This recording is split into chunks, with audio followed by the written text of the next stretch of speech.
The knock on the door came so suddenly, it sliced through the quiet like a sharp wind. Garrett Miles, a 38-year-old single dad with grease under his fingernails from a long night fixing engines, swung the door open, expecting to see the babysitter he'd finally scraped enough money together to hire. But under the dim glow of the porch lights stood someone entirely different. A young woman, no more than 25, trembled in a coat too thin for the biting chill of early December. Her hands clutched the handle of a worn-out leather bag like it was the only thing tethering her to the ground. Her green eyes flicked up at him, both wild and desperate, and her voice broke as she spoke. "I used to be the daughter of a billionaire. But now, I've got nowhere left to go." Garrett blinked. Then again. His body ached from 12 hours of work beneath lifted hoods and grinding motors. His shirt was smudged with oil, and his back begged for a break. And now, this? From behind his leg, his 7-year-old daughter, Lucy, peeked out, clutching a fraying stuffed giraffe to her chest. Her eyes widened at the sight of the stranger. Garrett's voice came out sharper than intended. "Who exactly are you supposed to be?" The young woman straightened her spine, though her knees looked seconds from giving out. "My name is Madeline Brooks. I answered your ad for a nanny. But if I've made a mistake, if you don't want me here," her voice cracked as she tried to hold on to her pride, "I'll go." She took a hesitant step back, fingers white around her bag strap. Lucy tugged on her father's sleeve, whispering in a voice barely above a breath, "Dad, she looks cold." That tiny voice cracked something in Garrett's chest, something he'd sealed shut 3 years ago when his ex-wife slammed the door on their family. He was a man who'd learned the world wouldn't give you kindness unless you bled for it. But here was his daughter, reminding him that kindness wasn't about what you got. It was about what you gave. He sighed and shifted to the side. "All right, come in. You look like you're about to pass out on my porch." Madeline hesitated, torn between her pride and sheer exhaustion. Finally, she nodded faintly and stepped over the threshold. Warmth hit her like a forgotten memory, the heat of a lived-in home, the scent of something cooking on the stove, and the quiet clutter of toys strewn across a faded rug. The living room wasn't fancy, a patched couch, a flickering lamp, dishes in the sink, but it was real. It was safe. And it wasn't cold. Garrett poured her a mug of coffee and slid it across the table. "So, billionaire's daughter? What's a girl like you doing applying to watch kids in a house like mine?" Her hands wrapped around the mug like she needed the warmth more than the caffeine. She stared into the steam, silent for a beat. "Because I lost everything," she said finally. "And I need to learn how to be useful again." Lucy climbed onto the chair across from her, curiosity glowing in her expression. "Do you not have a family anymore?" she asked innocently. The question hit Madeline harder than any accusation. She blinked rapidly and shook her head. "Not the kind that wants me around." Garrett stiffened. That tone. That hollow ring in her voice. He'd heard it before, in himself, the night his ex packed her bags and never looked back. "Listen," he said, his voice softer now, "I don't know what's real or not in your story. But I do know one thing, you're not sleeping outside in this weather." Her chin quivered, her eyes shining. "Why would you trust me?" "I don't," Garrett admitted plainly. "But my daughter's right. You look like hell, and she's got a bigger heart than I do." Madeline looked at Lucy, who was already holding out her plush giraffe across the table. "You can borrow him," the girl whispered. "He helps when I feel sad." Madeline clutched the toy to her chest, and for the first time in months, something inside her stopped hurting. Garrett leaned back in his chair, arms folded. He didn't need trouble, especially not wrapped in secrets and expensive last names. What he needed was someone dependable. But something in his gut, some stubborn flicker of instinct, whispered that maybe, just maybe, this woman hadn't landed on his doorstep by accident. Neither of them had any idea how much their lives were about to change. Garrett didn't sleep that night. Lying on his battered old couch, arms crossed over his chest, he stared at the ceiling while the fridge hummed in the quiet. He could hear her upstairs, the soft creak of the guest bed as she shifted restlessly. He kept telling himself he was an idiot. What kind of man lets a stranger into his house? Around his daughter? But then he'd remember her face in the porch light, that cracked mask of pride and pain. How close she'd been to falling apart right there on the steps. The morning came early. By the time Lucy wandered down the hallway in her pajamas, Garrett was already flipping eggs in the skillet. Madeline followed behind her, hair tousled, eyes puffy from a restless night, but her shoulders squared like she was daring the day to try and break her. "Coffee?" Garrett asked, keeping his voice neutral. "Yes, please," she said quietly, settling into a chair. Lucy plopped down next to her, rambling about school and markers and her show and tell project for Friday. Madeline listened like each word mattered, nodding gently, offering tiny smiles. Garrett watched her, uneasy. He'd seen women fake interest before. But this wasn't that. Madeline wasn't pretending. And that unsettled him more than if she had been. Once breakfast was over, Garrett set his mug down with a soft clink. His voice was steady but firm. "All right, if you're serious about staying here and working as Lucy's nanny, I need to know what I'm dealing with." Across the table, Madeline's hands tightened in her lap. Her knuckles paled. "You don't have to believe me," she said quietly, her voice barely above a whisper. "But I wasn't lying last night. My father is Douglas Brooks. Maybe you've read about him, shipping empire, high-rises, private jets." Garrett raised an eyebrow. He had heard the name, anyone with a TV or a phone had. But the woman sitting across from him wasn't the polished socialite from magazine spreads. There were no designer heels or glammed-up lashes.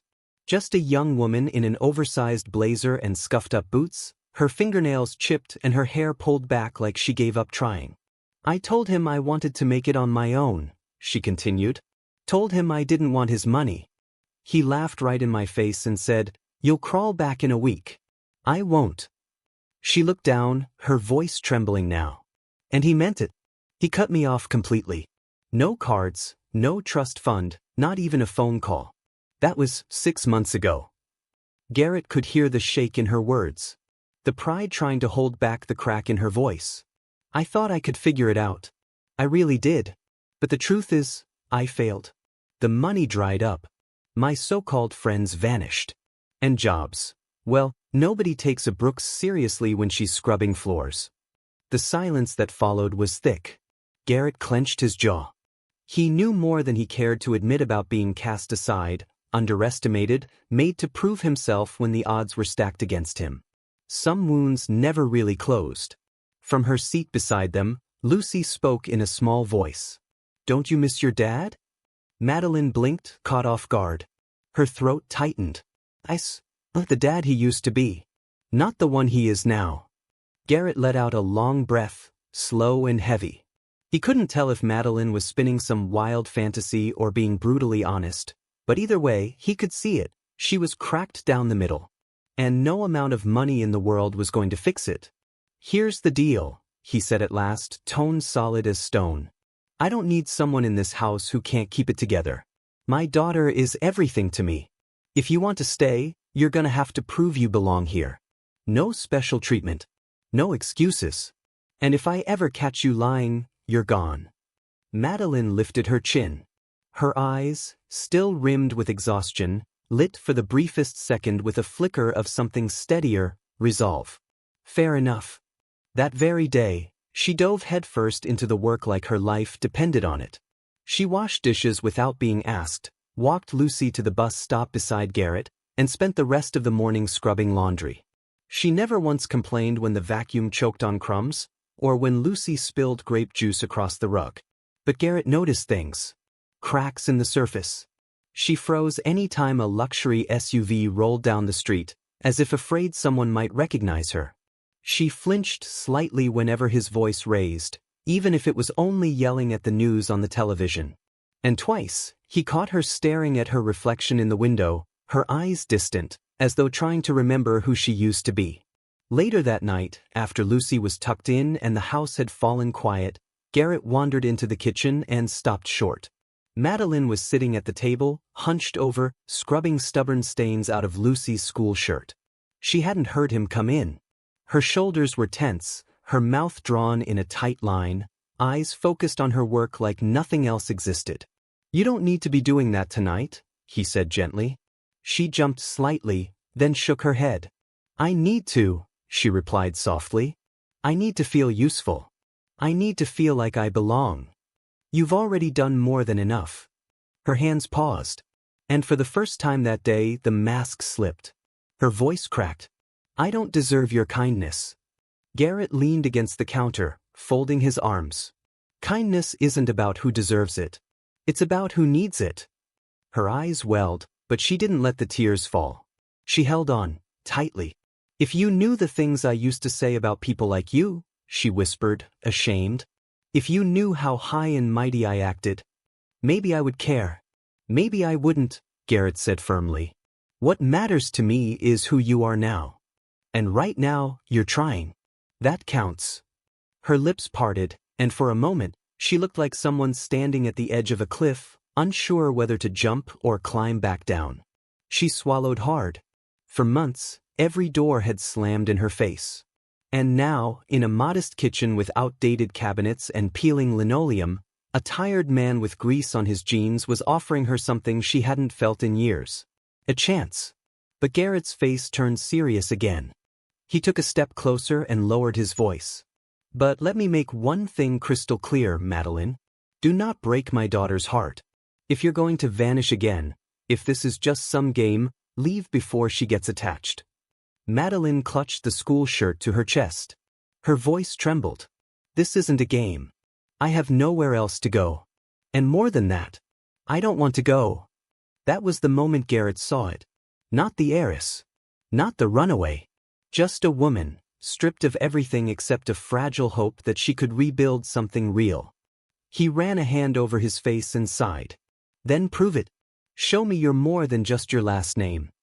She nodded slowly, jaw clenched, her fingers still trembling. I will. And in that quiet kitchen, lit only by a buzzing overhead light, two broken lives, one cracked by the past, the other by choices, began, just barely, to lean toward healing. The days turned into weeks. And what Garrett witnessed was nothing short of transformation. Madeline, the same woman who once stood shivering on his doorstep with nothing but pride and a battered old bag, slowly became part of their household. At first, he thought it was temporary. That she would stay until she got her footing, then disappear like everyone else who passed through his life. But that didn't happen. She didn't just fill the role of caretaker, she embraced it with a kind of fierce purpose, like it was the only thing holding her together. She braided Lucy's hair every morning with gentle fingers and patient smiles. She learned which bedtime stories calmed her down fastest and which ones made her laugh out loud. She even sewed up a tear in Lucy's stuffed giraffe like it was her most important job of the day. It wasn't about being perfect. It was about being present. And Garrett? He was watching quietly, still guarded, but more curious than before. Because maybe, just maybe, this was not a woman waiting for a way out. Maybe she was fighting to find a way back in. But Garrett noticed the nights too. The ones when he got up for a glass of water and saw the hallway dimly lit by the glow under the guest room door. Curious, he would glance in, and there she was.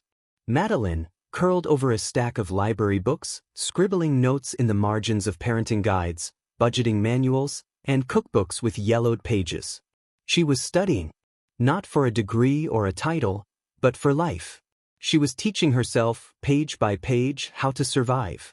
How to matter. How to belong. One Friday night, Garrett came home later than usual. The shop had kept him long past dark, and his body was begging for rest. But as he stepped through the front door, he froze mid-step. There, on the living room floor, sat Madeline, legs crossed, playing a board game with Lucy. They were laughing, real, full-bellied, contagious laughter, the kind that filled the room and wrapped around the walls like sunlight. Lucy's giggle echoed through the house, a sound Garrett hadn't realized he'd missed so badly. Madeline's eyes sparkled with unfiltered joy, her head tilted back in the middle of a laugh. The pressure, the weight, the former life of wealth and cold expectations, it had all vanished in that moment. She didn't look like the daughter of a billionaire anymore. She looked like a human being. Garrett leaned against the doorway, arms folded, warmth spreading through his chest. For years, his life had been nothing but work, obligation, and fatigue. But right then, just for a heartbeat, he felt something else. And that terrified him. Because hope was a dangerous thing. It could make you believe again, only to tear you apart later. Later that night, after Lucy had drifted off to sleep, Garrett stepped out onto the porch to clear his mind. The night air was crisp. Overhead, stars hung motionless in the sky like cold silver pins. Madeline joined him, wrapped in a blanket too thin for the cold. She stood beside him quietly, her breath misting in the winter air. "Your daughter," she said softly. "Is something special. She's gentle. I don't think I've ever met a kid like her." Garrett's eyes stayed fixed on the horizon. "She's everything," he said. "Everything I do for her." A silence settled between them. Then Madeline spoke again, barely a whisper. "You once asked me why I came here. Why someone like me would be scrubbing dishes and folding laundry in a stranger's house." Garrett turned to study her profile, the way the moonlight traced the line of her jaw, the curve of her cheek. He could see it, the sorrow she still tried to hide. "I wouldn't have asked if I didn't want the answer," he said. She pulled the blanket tighter. "My dad didn't just cut me off. He destroyed me. Publicly. At some charity gala, with cameras flashing and people watching. He called me a disgrace, said I was weak, spoiled, ungrateful. Told a room full of strangers that I was nothing without him." Her voice faltered. "They laughed. Hundreds of them. And I stood there, frozen, pretending like it didn't hurt." Garrett's stomach twisted. He knew humiliation. Knew the sharp burn of being broken in front of others. "You're stronger than you give yourself credit for," he said quietly. Madeline let out a bitter laugh. "Strong? I've lived off the kindness of people I would have looked down on just a year ago. If you hadn't opened that door," her voice caught, "I don't know where I'd be." Garrett fought the urge to reach out. His hand clenched instead. "Everyone deserves a second chance, Madeline. Even you." The words hung in the night air like fog. He hadn't meant them to carry so much weight. But they did. The following week tested them both. One afternoon, Lucy came home from school in tears. Some older kids had mocked her for not wearing the latest brand-name sneakers. Garrett's blood boiled, ready to storm the school and demand names. But before he could act, Madeline took Lucy's hand and walked her straight to the same store those kids had been bragging about. In the middle of the shoe aisle, Madeline knelt down, looked Lucy in the eye, and said loud enough for everyone nearby to hear, "Never let anyone tell you your worth is based on what's on your feet. You are worth more than all their shoes put together." Lucy sniffled, straightened her shoulders, and wiped her tears away. Garrett, watching from a distance, stopped dead in his tracks. She had stood up for his daughter, not with money, not with shouting, but with something deeper. Something he didn't expect. Conviction. That night, as he lay in bed, Garrett admitted the thing he'd been avoiding. Madeline was no longer a visitor. She wasn't some down-on-her-luck guest. She was becoming part of their family. But with that realization came fear. Because family meant risk. Trust. The possibility of heartbreak. And it came fast. Later that week, Garrett overheard Lucy's bedtime whisper, "I wish you were my mom." The words hit him like a blade through his chest. He stepped back into the kitchen, heart pounding. Thoughts raced through his head. Could he trust this woman with something so sacred? Could he take that risk when his daughter's heart was already wrapped around her finger? Later that night, when the house was quiet, Garrett finally spoke. "Lucy called you tonight." Madeline froze. Her face went pale. "Garrett, I didn't say that to her. I swear." "I know," he said, his voice calm but heavy. "But you understand what that means, right? She's letting you in. She's making room for you in her world." His voice faltered. "And if you leave now, she won't recover. And honestly, neither will I." Madeline's hands trembled as she reached across the table. "I don't want to leave," she whispered.